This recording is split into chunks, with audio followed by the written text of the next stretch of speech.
Hey you, and welcome to this video where I will help you out how to find hidden locked chats on WhatsApp.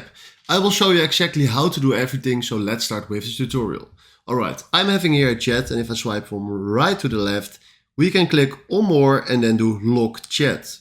Then we click on continue, do your face ID, and right now we just locked this chat. So right now if I'm here at all, you can see here the option locked chat. So right now if I click on lock chat, my face ID is here, and this is exactly how to lock a chat. Now from now, if you click here on settings, we can do hide locked chats. So right now if we do create secret code and we give this code the name Tommy, and we do next, then confirm the secret code, we do done. And right now if I go back, you see that we don't have the lock chat option just right here.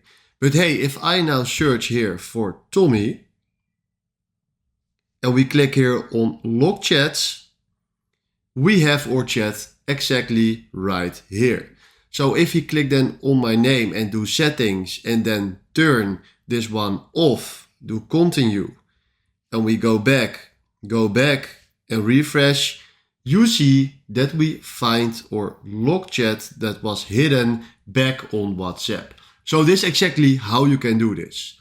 Then for now, thanks for watching and have a wonderful day.